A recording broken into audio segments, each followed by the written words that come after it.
Good morning, everybody. Thank you, Catherine, for the introduction. Thank you, Alex, for hosting this meeting here today at the Institute. It's a great honor for me to introduce our guest speaker at the Institute, the UN High Commissioner for Human Rights, Volker Türk. I know we're all looking forward with great expectation to what the High Commissioner will say to us in his address this morning on the topic of human rights, healing our fractured world. I would also like to acknowledge the great work that the High Commissioner and his team have accomplished during his term in office.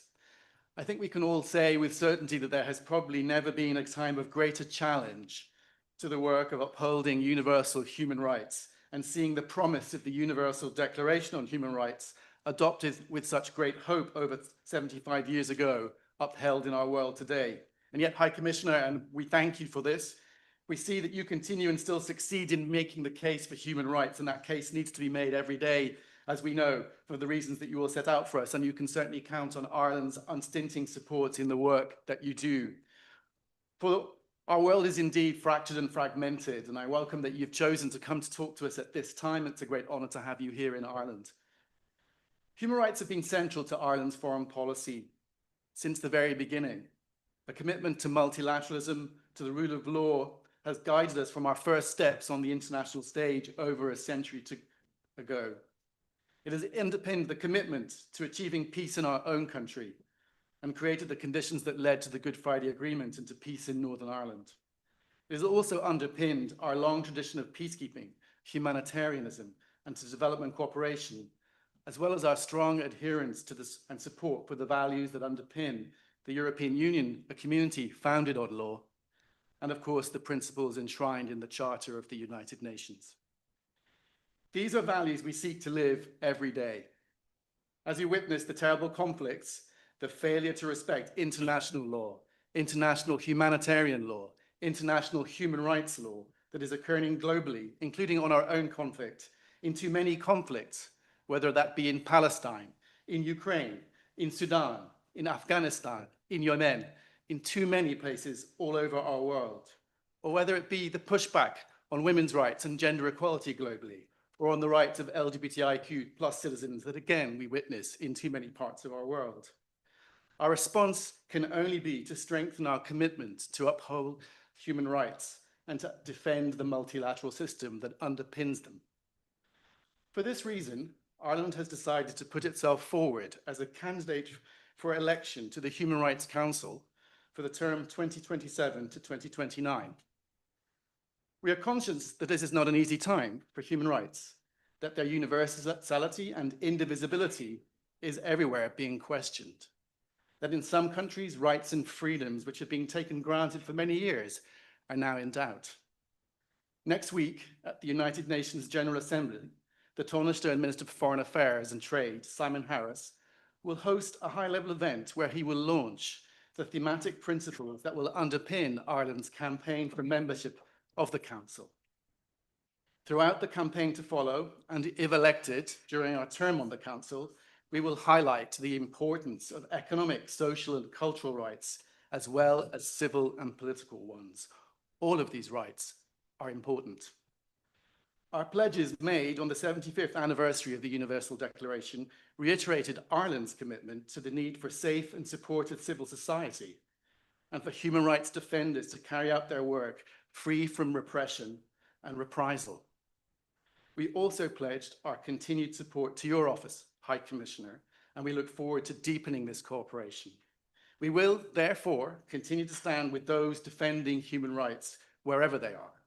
We will continue to place values at the center of our foreign policy, and we would stand ready to assist with healing some of the fractures in our world today.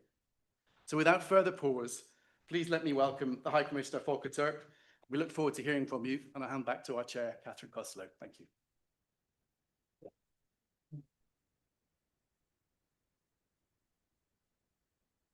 Thank you very much, Jared. It's a pleasure to introduce Volker Türk, who, as you know, was appointed as the 8th United Nations High Commissioner for Human Rights in 2022.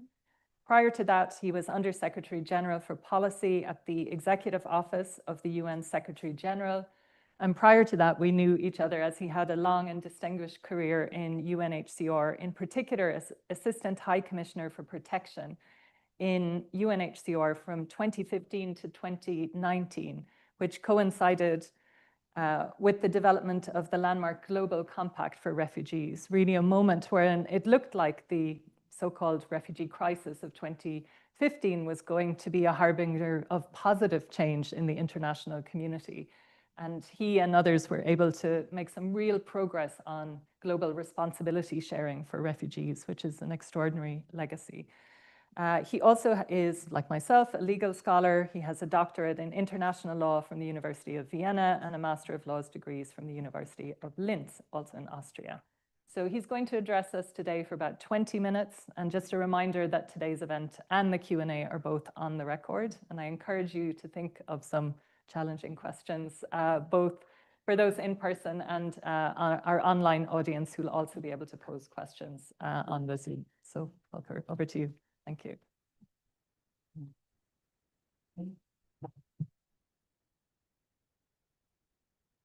Yeah, it's really great to be back here in Dublin and at the Institute. And as one says in Ireland, Akarcha.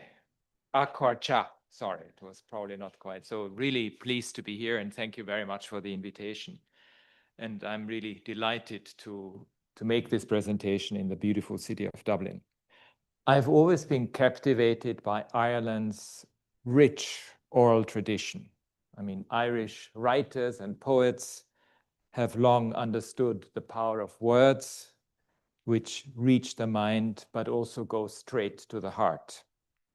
Poetry, especially, has never been an art. It has resisted oppression, exposed injustice, and given voice to the excluded.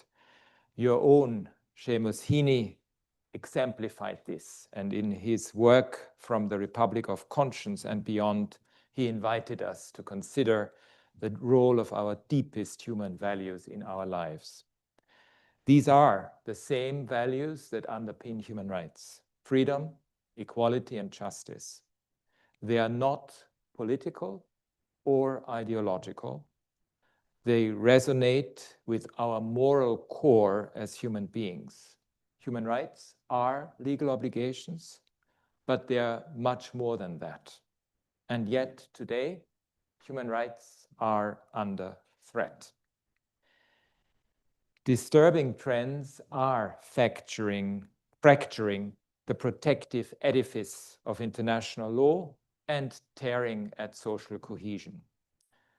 The long-established laws of war are blatantly disregarded with virtually no accountability. Several governments are ignoring human rights law entirely or enforcing it selectively when it suits them.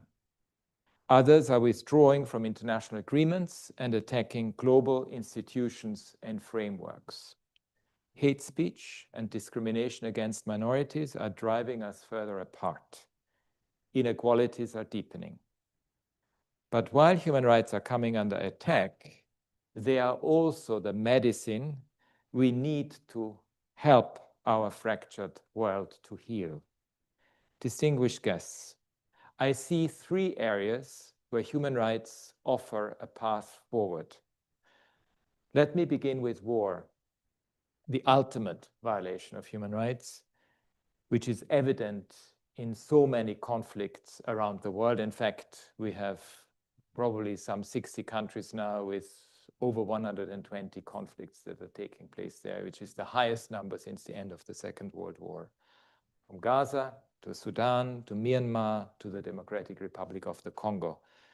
We are witnessing utter disregard for civilian life and obstructing life-saving aid, attacks on markets, on schools, just today in Myanmar, again, on health facilities, are shockingly commonplace and grave breaches of international law. The Russian Federation has intensified its attacks and its assault on Ukraine along the front line and on various cities. Recent weeks have witnessed some of the most massive airstrikes since the war began. And we know this with these countrywide drone and missile saturation attacks that are resuming and increasing. My team, I have a team on the ground, has been documenting widespread and systematic torture and ill treatment, including sexual violence against Ukrainian prisoners of war and civilians who are arbitrarily detained. Israel's mass killing of Palestinian civilians and its extensive destruction in Gaza, its blocking of sufficient quantities of life-saving aid, and the ensuing starvation of civilians, its killing of journalists, of UN staff, of NGO workers, and its repeated war crimes are a shock to our humanity. Israel has a case to answer before the International Court of Justice, and the evidence continues to mount. Peace has never been more urgent. Gaza is in ruins. Israel is still suffering profound trauma from the horrific 7 October attacks, which I have repeatedly condemned, and the remaining hostages and their families are in agony.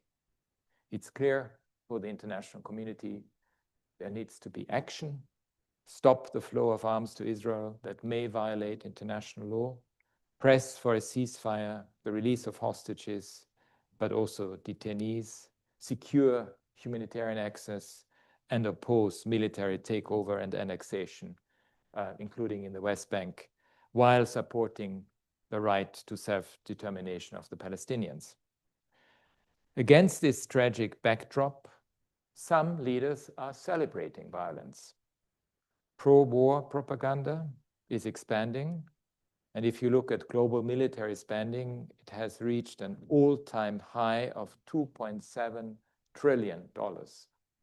That is nearly 13 times the amount that the world's wealthiest nations spent on official development assistance. Public budgets often demonstrate what matters most to states.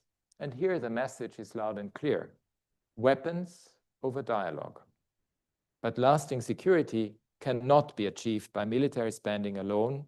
There is another, and of course I would say better way of doing it. And human rights show the path out of conflict by putting people at the center of mediation and peace building and insisting on accountability. Independent monitoring and universal standards offer a basis of facts and neutral ground to bring warring parties to the table, because you need to accept the facts first because you can actually negotiate anything. My office documents and reports on human rights violations in conflict and crisis zones around the world. My staff, my colleagues on the ground in the Democratic Republic of the Congo, Gaza, Haiti, Sudan, Ukraine, and everywhere else where they work to shed light on violations and abuses. This is an important contribution to future accountability, but it does cost money. In these challenging times, the people of Ireland are a source of inspiration. Your long history of taking action against injustice and calling for accountability are reflected in Ireland's generous support to my office, both political and financial. Your commitment is an investment in peace, because as Ireland knows well, when the guns go silent, human rights also help societies to deal with the difficult legacies of colonialism, of inequality, and conflict. Transitional justice tools promote truth-telling, reconciliation, and peace. During my recent visits to countries around the world, to Bangladesh, Sri Lanka, Serbia, and Syria, among others, the need for accountability for serious violations, justice for the families of missing people, and truth-telling were front and center. This was a very clear message that we got from the people I had a chance to meet in these countries. We know how human rights can help prevent conflict. Our work has shown time and again that when discrimination against communities is ignored, when civic space for dialogue is shut down, when dehumanization is tolerated and even empowered, then grievances fester and tensions build. So we need to invest much more at the national and global levels in heeding early warnings and in building peace by investing in dialogue and confidence-building measures.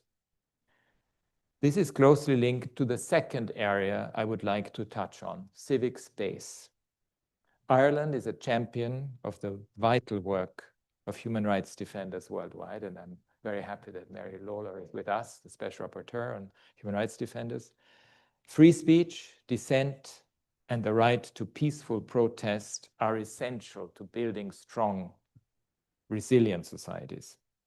But today, governments in every region around the world are cracking down on dissent, both online and offline.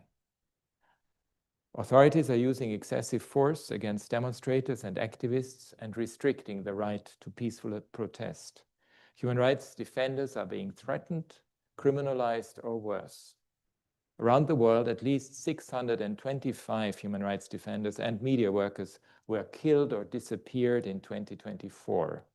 According to the data gathered by my office, that is one every 14 hours. Elections are a touchstone for freedom of expression and civic space. Unfortunately, we see both under attack in several countries that are entering electoral periods on the African continent, Latin America, and in other parts of the world. And what we see very often is this pattern of authorities harassing, excluding, or detaining opposition leaders, restricting media freedom, banning peaceful protest, and silencing human rights defenders. By monitoring these developments and drawing attention to them, my office has an important role in countering tensions, preventing violence before it even breaks out. We provide facts that should spur action by the international community. Restrictions on civic space are not only deeply unjust, they are counterproductive. Political participation is one of the best tools we have for effective, accountable, and transparent public policy. Listening to people's demands for better healthcare, for decent work, for adequate housing, to tackle corruption through peaceful dialogue can lay the foundation for stable, resilient societies. People need to be given the opportunity to participate meaningfully in policy decisions that affect them, to express themselves without fear of violence or harm, and to question public decisions and call for change. And we need to make special efforts to ensure the most marginalized, women, minorities, migrants, those living in poverty, people with disabilities, are included in these decisions. This brings me to my third point, an issue that defines the lives of millions of people around the world, but rarely makes the headlines. We need to tackle inequalities and adopt economies that deliver much better for all people. More than 40% of the global population live in countries that spend more on servicing their debt than on either education or health. More than half of low-income countries are currently in or at high risk of debt distress. And you can imagine the consequences of that. But the development finance they need is dwindling as major economies shift their priorities and expand defense budgets to record levels. Global poverty reduction has stalled. Trade wars always hit the most vulnerable hardest. Higher tariffs could put healthcare and education out of reach for many people around the world. They also have a disproportionate impact on jobs traditionally done by women, which could roll back gains that we have achieved on gender equality in particular. So we need justice in global trade and finance, and all countries should be able to invest in the human rights of their people, in particular economic, social, and cultural rights. This was one of the goals of the Pact for the Future that, as you know, was adopted last year by all countries in the General Assembly. What we are trying to achieve, especially with this concept of a new economy, of a human rights economy, is also that, and this was repeated in the Pact for the Future, that it challenges the idea that economic growth is the only measure of a country's success. An idea that has contributed to the denial of human rights, the destruction of our climate and our environment over decades. I think it's really important to change that measure as quickly as one can. As I mentioned, we have developed this concept of a human rights economy in which all economic policies, from taxation and public spending to climate action and the just transition, focus on advancing human rights and protecting our planet. Because very often you will see that economists are not, and those who are involved in fiscal policies, very rarely know much about human rights, including the obligations that a state has accepted. And as a result, we really hope that economic planning, fiscal planning, ministers of finance know about the legal obligations that the state has accepted, including when it comes to economic, social, and cultural rights. And we hope that this concept of a human rights economy can deliver on the rights to health, to social protection, to education, decent work, adequate housing, justice, credible institutions, and the right to be free from discrimination. Such policies that build trust ultimately help to prevent tensions and make societies more resilient. Some of the most successful movements in history, including for civil rights, for women's rights, anti-racism, anti-apartheid, LGBTQ+, climate justice, were steered by people who were guided by equality and justice, the values that underpin our human rights. Ireland knows this well. Your long history of struggle against foreign domination and your fight for independence and justice inform your strong stand for human rights, dignity, and equality for all people everywhere. In all my visits from Sudan, Bangladesh, Serbia, Syria, I am reminded of the universality of human rights and that they resonate deeply with people, because sometimes there's this myth that human rights are not universal. Well, if you talk to all the ones who are part of social movements these days, be it in Nepal, Bangladesh, Sri Lanka, Sudan, or anywhere else, for them that's an abstract discussion that has got absolutely nothing to do with the realities that they live. This also gives me hope. Many of us, more than we think, are committed to these values. Studies consistently show that a huge majority of the world's people support justice, they support accountability and freedom from discrimination. And at a time when anti-rights narratives are gaining ground and budgets for human rights are being cut, we need to seize that momentum.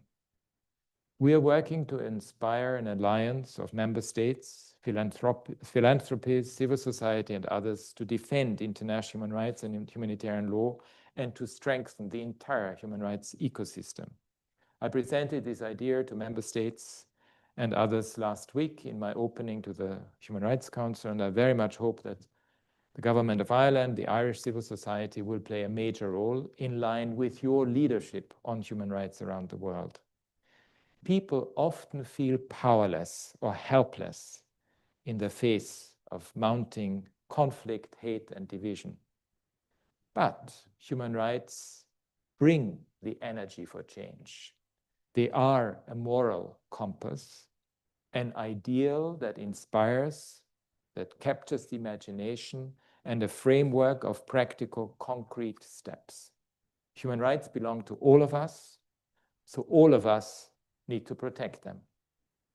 And to echo Heaney's powerful words, we are all ambassadors of conscience, entrusted with a mandate to defend our shared values. Let us not remain indifferent in the face of violations. One action for human rights can spark hope, and hope can change history. Thank you very much.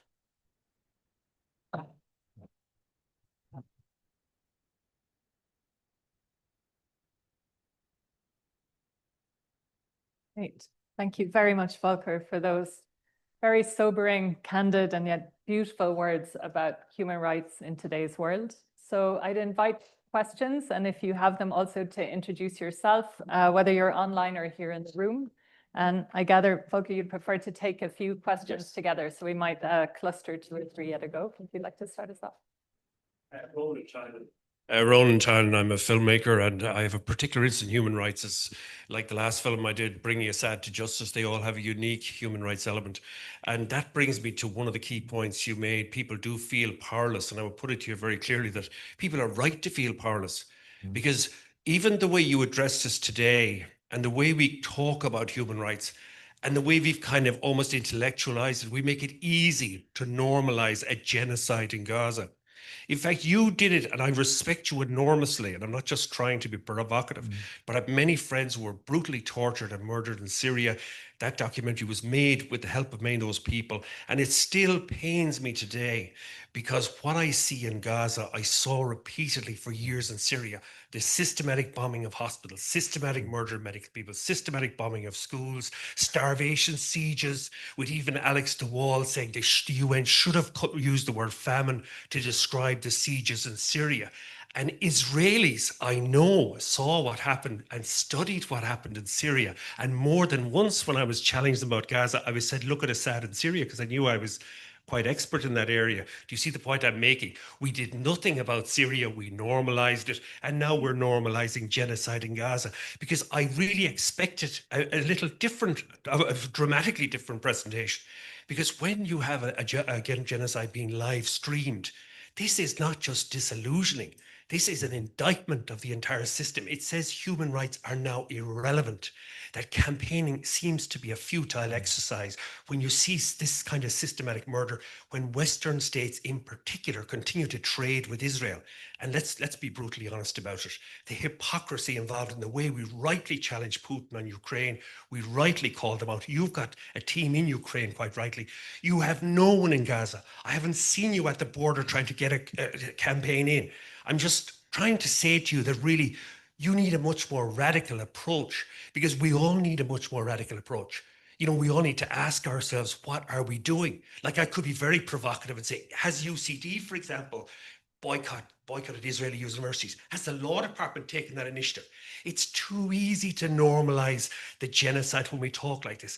Like, I know some of these genocide scholars. Omar Bartov did not call it a genocide at the beginning, but now over 80% of the International Association of Genocide Scholars have called it a genocide. Over 80%, many of them leading Israeli scholars like Omar Bartov. So against that background, I'm saying to you, we need a much more radical approach.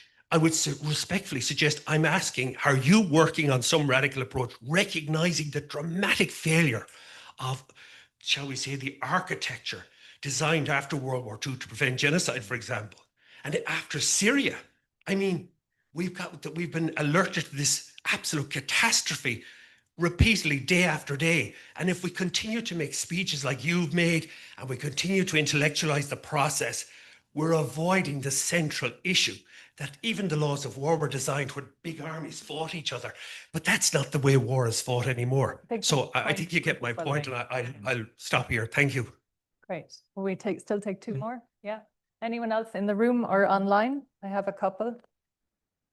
Oh yeah, here, did you want to go next? And then I'll take one online as well. Yes. Hi, Commissioner. I'm Ed O'Donovan. I work with Mary Lawler, and thank you for your thought-provoking speech. One of the things that strikes me is we've just passed the 3rd anniversary of your office's assessment of the human rights situation in Xinjiang.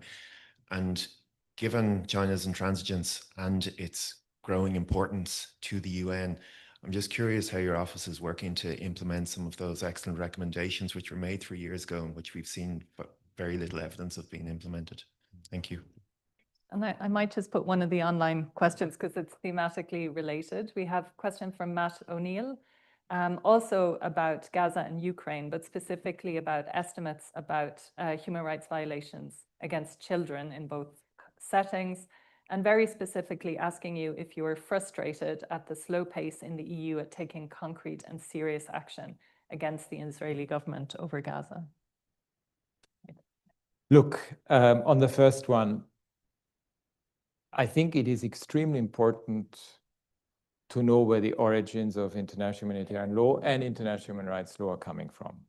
2 world wars, genocide, Holocaust, atrocity crimes, which is when that feeling after the end of the Second World War with this never again, they established a normative system that was meant to be the measure of how wars are to be conducted, how international human rights law has to be respected. Well, in the last 80 years, we have seen a lot of failures on many fronts. I mean, you mentioned Syria, well, Rwanda, you can go through the whole list. It doesn't take away the value of the law. And in fact, if you look at, just to give you the example on Ukraine, the recent judgment of the European Court of Human Rights quoted my reports, I think 500 times. So the fact that we were able to document what was happening actually has legal value. The same, by the way, on Gaza. I don't have a team of international staff in Gaza or in the West Bank because the Israeli government doesn't allow this, has stopped cooperation with us, so has not allowed us to have international staff on the ground. But I have still national staff, and I have a remote team that works out of Jordan in order to do the reporting that we have been doing to the Council on a regular basis, where we document not only what's happening in terms of crimes against humanity, war crimes, all the evidence that we see that leads us to make sure that Israel is held to account when it comes before the International Court of Justice on the genocide case. Of course, there is huge frustration about the lack of reaction to what is happening, including by the European Union. I remember the previous High Representative came to see me once very early on to ask what was happening in the High Representative for the European Union, Borrell, very frustrated with what is happening. And I hope that everyone wakes up in Europe and realizes that this is not only a question of double standards when you look at what's happening in the reaction to Ukraine, but something to be answered for in the future. And there is a real reckoning, a moral reckoning that has to happen on that front. We will continue to do our utmost to document what is happening, to say it as it has to be said, both when it comes to the Gaza situation as well as on the West Bank. And by the way, when it comes to Syria, it was a very similar situation. My office was not allowed to ever set foot in Syria for the last, well, 56 years, but certainly ever since the civil war started. I was the first High Commissioner to be able to visit Syria at the beginning of the year after the fall of the Assad regime. And we have, as a result, quite a lot of credibility with the Syrian people and the civil society because we were with them during all these horrible periods that you have described. And exactly. And I think we are now obviously hoping to be having a much stronger presence inside Syria because, of course, the situation is extremely dire as well. Look, on Xinjiang, our report is an important one. There are very strong recommendations. I said to the Council last year, I have said it now on 2 occasions that I'm very frustrated with the lack of progress. And in particular when it comes to criminal law reform and family separation issues, because some of the things have changed, but the fundamental issues of criminal law reform has not. I mean, you can be arrested at any point in time, end up in prison on trumped up national security and so-called terrorism charges. And that is a huge, huge issue of concern. But we do have a regular dialogue with them. And we keep pushing, asking, doing whatever we can so that these recommendations are taken seriously. And that's extremely important, not just in relation, by the way, to Xinjiang, but also to Hong Kong, to the national security law that was adopted, or to Tibet, and to civic space more generally, because it's not just about minority groups, it's also about civic space and the need for an open public space where dissent, where different opinions can be voiced without fear. Yes, and on the last question, yes, of course, hugely frustrated with the lack of progress that we see when it comes to a uniform European Union position on Gaza. Right. Thank you, Volker. Another here, and anybody else down the, yeah, there, I see two hands. Okay. Good morning, High Commissioner. Thank you for your words and welcome to Dublin. I want to just touch a little bit on what is essentially a global realignment of the budgetary situation, which is for many organizations supporting defenders has been catastrophic. I'm interested to know the strategies within your office, within the organization, as to how the issue of protection and that of human rights defenders in particular can continue to be prioritized during this budgetary calamitous situation. And of course, as the money drops, the needs increase due to the general global chaos. I'd be interested in the thoughts from a perhaps more strategic or structural perspective within your organization. Thank you. Thank you. And then here, yeah, would you like to introduce yourself as well?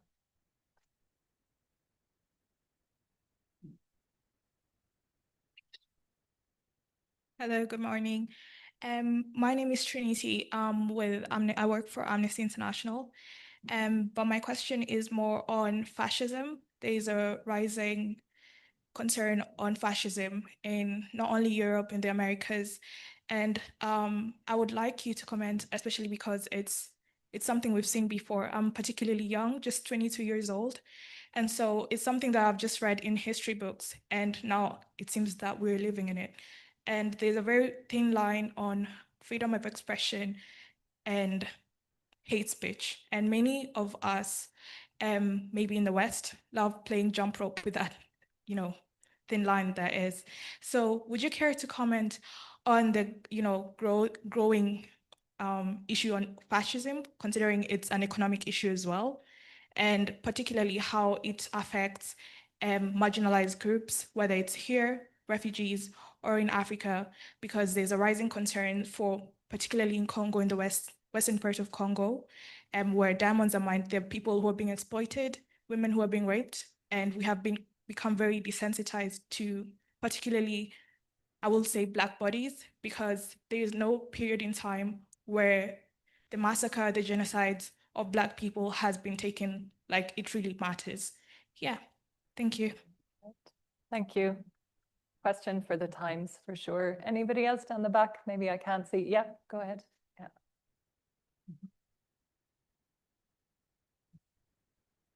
Yeah. Thank you very much for your speech. I'm Seamus Allen, researcher here at the Institute.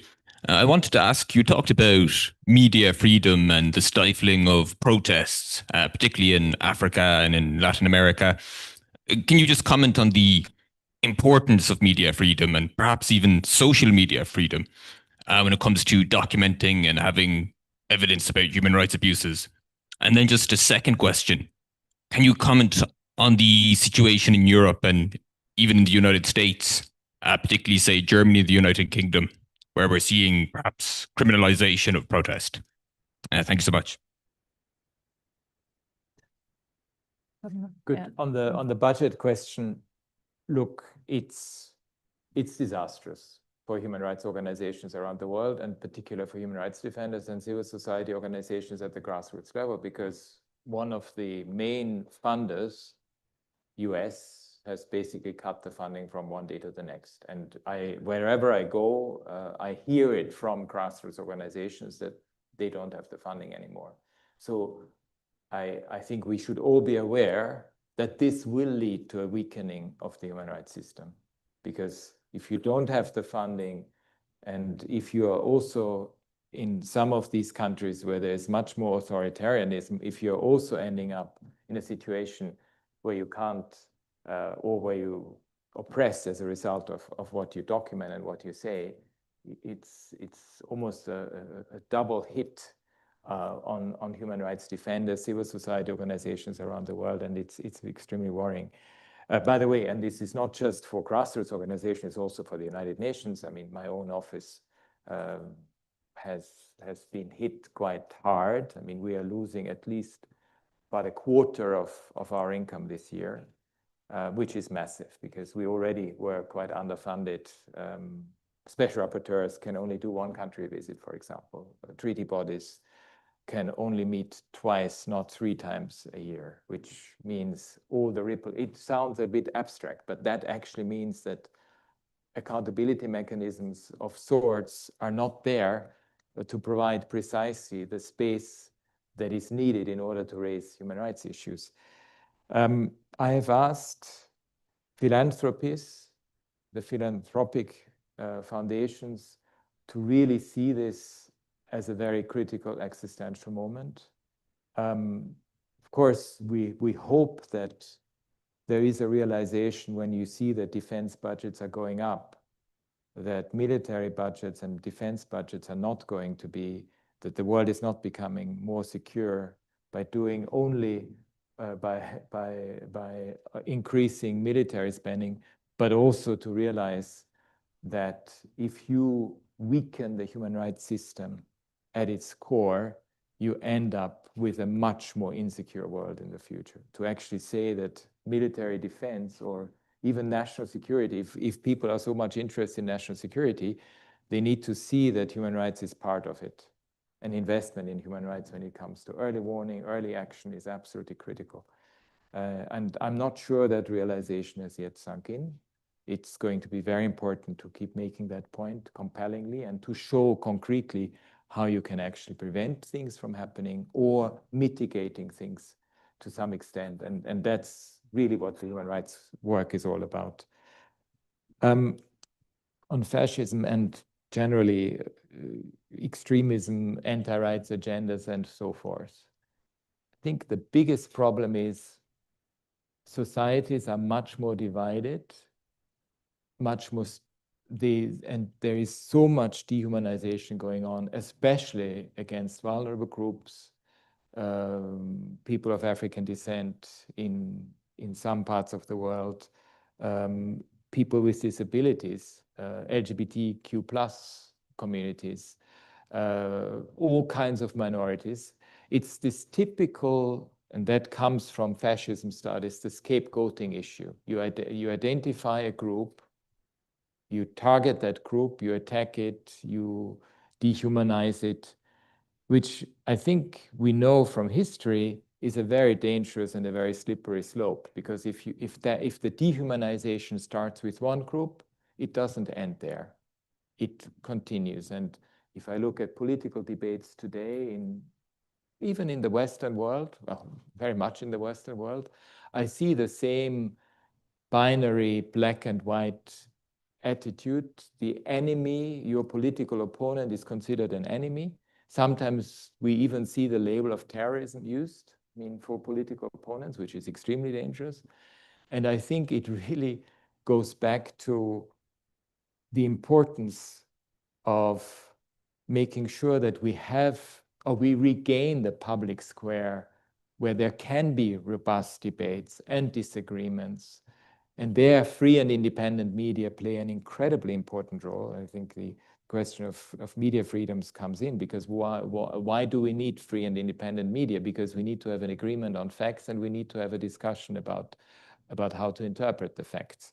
And that needs to be a discussion that is allowed and not suppressed. And yes, I am worried also in Europe and elsewhere about media freedoms. We see it, I expressed it even publicly in relation to developments in the US, but also in Europe, where one of the studies by the European Commission has identified a negative trend when it comes to freedom of assembly, freedom of expression, including in relation to what's happening in Gaza, for example. And that is indeed an area of great concern. So we should all be very much alert to that, because if you start to allow this, it's a very slippery slope. Right, thank you. I have one very maybe a nice follow-on question from the online audience, and then we'll open to the room again. So this is a question from Guy Banham, and he asks, given the risks to rights and freedoms from big tech's role in algorithmic polarization, what steps could Ireland take to apply the idea of a human rights economy in the digital sphere and ensure the accountability of private companies? Or maybe to rephrase it, can Ireland be the home of big tech and a beacon for human rights at the same time? You have other questions? Yeah, Siobhan, I think. Yeah, next. Yeah. Siobhan Mullally, UN Special Rapporteur on Trafficking in Persons and Professor of Human Rights Law at Galway. Thank you very much for your presentation, High Commissioner. I just had a quick comment in relation to Gaza and remembering, of course, our friend Conor Gearty, who wrote extensively on human rights after Gaza and whether international law can survive this moment. I do think the Office of the High Commissioner has a role, not just in documenting, but really a leadership role in calling for prevention of genocide, as you have done, but also at this moment naming it, given the accumulation of evidence over the last 2 years and over an extended period beyond that. And that failing to do that is actually, at this moment, I think, undermining our calls for justice and accountability. I had 2 brief questions. One is in relation to migration and rights of refugees. And as you note, in particular, the scapegoating of people. And in Ireland, we've seen this, and across Europe, the scapegoating of asylum seekers, migrants, and refugees, and the hatred underpinning that is really destabilizing democracy and the protection of human rights. We've seen a significant pushback against the application of human rights law to the rights of refugees and migrants, and also in particular at this moment in the European Union. And I hope that Ireland will have a key role in prevention of that. But what more can we do to ensure the effective application of human rights law to the rights of refugees and migrants, and to prevent this scapegoating, but also this exceptionalizing of migration and refugee protection as somehow outside of ordinary human rights and constitutional law protections? And then a very quick question on the Democratic Republic of Congo. That was my official country visit this year. And your office has been repeatedly reporting on the devastating human rights violations, including in the context of the conflict, but also the extraction of mineral resources and wealth. A state that is so powerful with such resources available to it. Why is it that conflict is continuing, that peace has not been secured, that there is not more effective human rights protection? And your office is doing, and your staff, they're doing incredible work, but with very, very limited resources and capacity. MONUSCO is facing dwindling resources and capacity, and an almost impossible task of protecting civilians. So what more can we do to ensure that this doesn't go off the agenda, that this seems to me to be a conflict and a human rights crisis that could be resolved, but we don't seem to be able to get the sustained attention needed for that. Thanks. Thanks, Siobhan. One more maybe in the room. Yeah, just from the back there. Yep.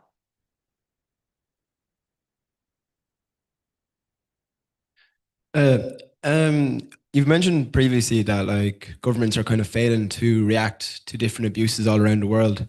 And we've started to see that people have started to stand up for themselves. We've seen in Germany, human rights activist Kitty O'Brien stood up again to peacefully protest against the genocide in Gaza, and she was beaten by the German police. I've also seen the Gaza Freedom Flotilla being targeted as well by suspected drones attacks. I'm just wondering, what is your stance on that, and what will you do to help human rights defenders who are standing up and who are being targeted? Thank you. Look, on the big tech companies, I think what we see is a phenomenon of the accumulation of power with private actors that is frightening.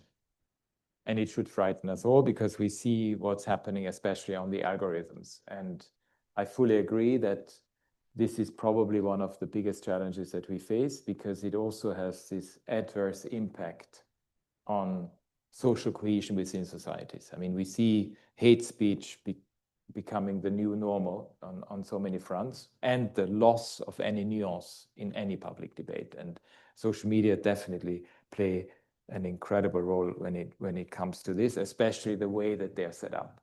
And we haven't really found the alternative to this, and which brings me back to, again, free and independent media, including free and independent social media that are not controlled by big tech companies.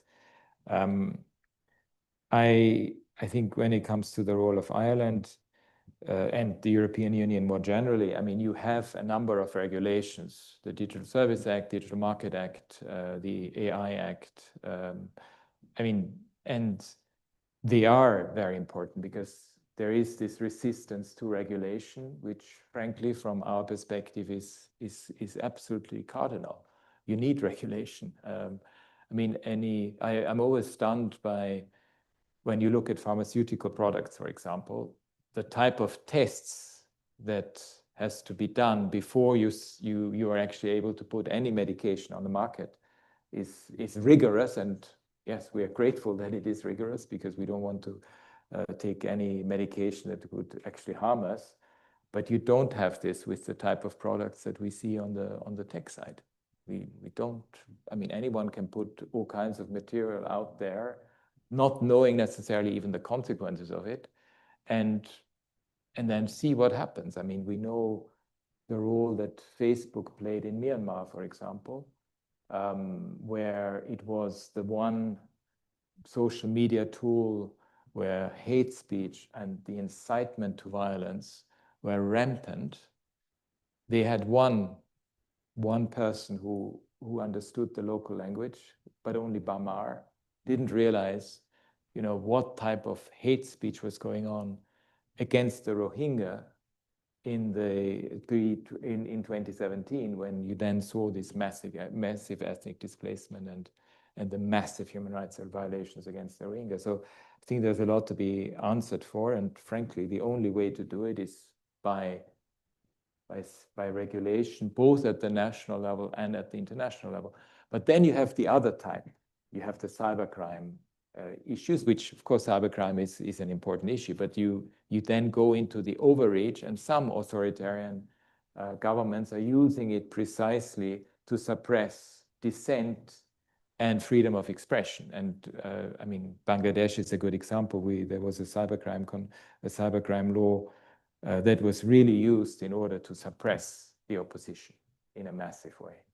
And so that's why human rights, in a way, is the tool to look at all of this, including from the guiding principles. There are these guiding principles on business and human rights, and they offer not only that you have to do a human rights impact assessment, you need to do a due diligence, you need to see what type of products, what type of effect will they have, and not just in one part of the world, but across the world, because of course these things mean different things in different contexts. And yeah, for me, the most important one is actually with the Global Digital Compact that was adopted last year, so the Pact for the Future, we need a very strong global governance system that regulates it. I mean, you have the IAEA when it comes to nuclear energy. I mean, you probably need something similar eventually for some of these potential digital developments that we see, in particular generative AI. I think the migration refugee debate is one where, I mean, especially after 2015, it has become very toxic, I find, in the political debate. I mean, it is not borne out by facts anymore. You have emotions that dictate it, and it is used by one side of the political spectrum, the extreme right, and the populists to make it even more toxic. And that is a real problem, because you can only deal with migration and refugee issues on the basis not only of the evidence, of the facts, but also of the law that exists. And again, one of the big achievements after the horrible events of the first part of last century were precisely the right to seek and enjoy asylum. The freedom of movement more generally, and when it comes to migration, and to prevent the phenomenon of trafficking, contemporary forms of slavery, to be halted. And unfortunately, that can only be done in an evidence-based way, which does not put the dehumanization of the other at the forefront, and actually controls and counters the dehumanization. And even, and I have had a chance to talk with civil society here in Ireland, we had a discussion about integration. And integration measures are obviously very important when it comes to refugees and migrants, but and one of the participants mentioned to me, well, it's beyond integration, it also has to go into full inclusion. What does full inclusion mean in a society? And that is a much more complex process. It's a whole of society effort, and it's one that one needs to do very consciously with all segments of a society, and we often see it play out at the very local level, because I remember in my own country, in Austria in 2015, those communities that never saw a migrant or a refugee were the ones that were more hostile. The ones, even in the rural areas where in the past they haven't seen refugees, once they got to know them, suddenly the whole picture changed. And it doesn't take away some of the real issues around integration and around full inclusion, and one has to tackle them. I mean, there are issues, that's very clear, and they need to be tackled. But the problem of today is an extremely emotionalized, toxic debate in Europe, and which probably leads to extremes on all sides of the political spectrum that are not going to give us the answers in order to tackle the migration and refugee issues that we face in the world. And I think the two global compacts on migration and refugee were very important ones, because they actually set out a blueprint for what can best be done to tackle the issue of migration and refugees. Look, human rights defenders are human rights defenders. It's not a question of global south or global north. I mean, it's absolutely critical, and I mentioned it before. I am worried about civic space also in EU countries when it comes to sometimes excessive use of force by law enforcement against protesters, for example. And that needs to be dealt with. And the acceptance that freedom of assembly, freedom of protest includes every section. And that is part of the human rights ecosystem. I mean, we have in Europe the advantage of a very strong legal system. We have the European Convention on Human Rights. So that is a guarantee precisely to ensure that these excesses that we sometimes see are prevented and mitigated in the future. Right, thank you very much. Maybe we'll just take one more question and then we'll have to wrap up, I think, Mary. Yeah. I have two questions. One is really picking up on what you were saying about divided societies and how people are identified and targeted and attacked and dehumanized. And we see that all over the world. And it kind of tied into something that Mary Robinson said about, you know, we have to start trying to think about how to tackle cultural wars. And if you had, and I talked about possible communications. So if you could maybe say something about that. And then the other thing is just something I grapple with all the time, is sort of the lack of political will when states are driven by their own political and strategic interests.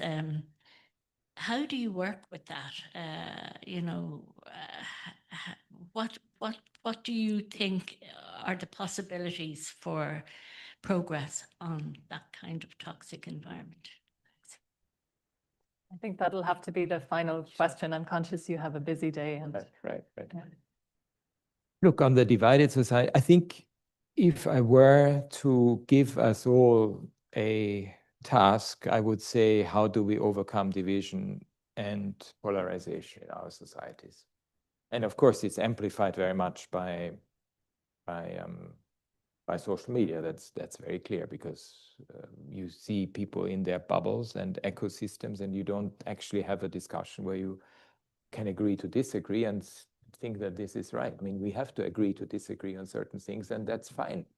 But we have lost a little bit that space, and that's very dangerous for societies, especially for democracies, and where you need precisely this open public square where you can discuss things. And I think that human rights offers something in that regard, because it is still the framework when it comes to freedom of expression, but also when it comes to hate speech and incitement to violence. And of course, it's not allowed under human rights law. I mean, sometimes that's also forgotten. In the speech last week, I mentioned they're the ones who promote freedom of expression, but only when it comes to their own opinions. But when it comes to silencing any dissenting opinions, they quickly come and say this is, now something else.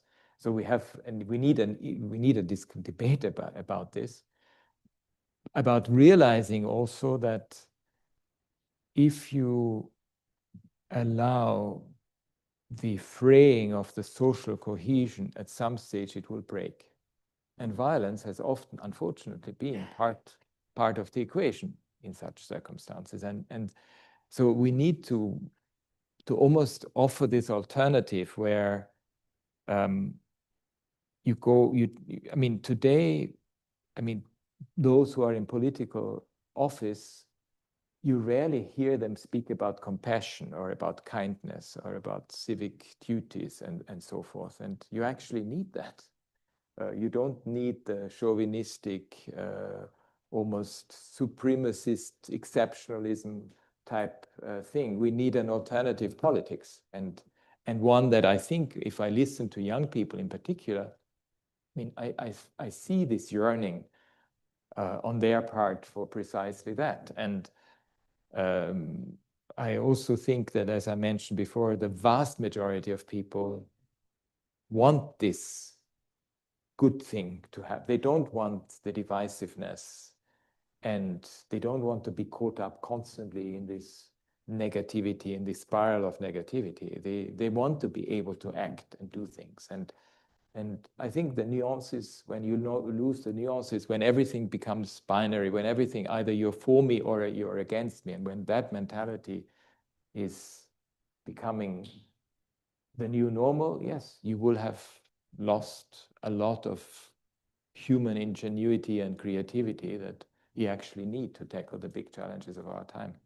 So I think that's a big communication challenge for all of us. I think we all need to think about it, how best to communicate about precisely values and principles and how to convey them. But also learn from good experience. The youth in the Pacific were the ones, young human rights defenders, young people who brought the case to the International Court of Justice when it comes to human rights and climate change, and then led to the advisory opinion, a fantastic advisory opinion by the International Court of Justice on that. That was young people. It wasn't governments, it was young people who managed to do this. And that shows also that power. And what was the last one? That was it, I think. Yes. Yeah, the lack of political will. Yeah. No, I think you need for. I wish that in politics, everyone would look at the human rights obligations that states have themselves accepted, and see this as the starting point. To give you the example of, because most of the grievances that people have, including in the Western world, are related to human rights issues. And if you don't take them seriously, you will ultimately pay a price. And again, housing issues. I know it's also an issue here in Ireland, the housing crisis. It is an issue that comes, if you look at it from a rights perspective, maybe gives you different answers than if you only look at it from a policy perspective. And that's on so many fronts, just to give you one very concrete example here. So the rights perspective in politics actually is extremely valuable, because it gives you not only a framework, but also a guide that actually addresses precisely what often is needed when you have a fractured society. It gives you a way forward. It offers something by way of a solution. Right. Thank you very much. I'm not going to attempt to summarize those comments, and I'm conscious of time, but I do think it's worth reflecting on this idea about human rights as a shared responsibility. I think part of the power of human rights is that they're legalized and they're shared standards that can guide conduct of powerful actors. And part of their value is in their roots in that never again after the Holocaust and the Second World War, but also they have to be as not just a script, but a plan of action. They have to be demanded and reinvigorated constantly through civil struggle. And I think that came through in your comments as well. So obviously, I just want to thank the Institute of International and European Affairs for hosting this event. And I know there's a lot of work that goes in the background. In particular, also to our audience. This is a wonderful audience, including ambassadors, special rapporteurs, who also work tirelessly within the UN system and really part of that architecture of holding to account at the international level.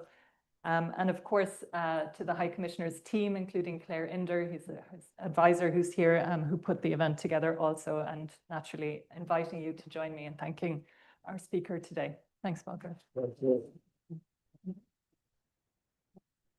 Thanks, Kathy.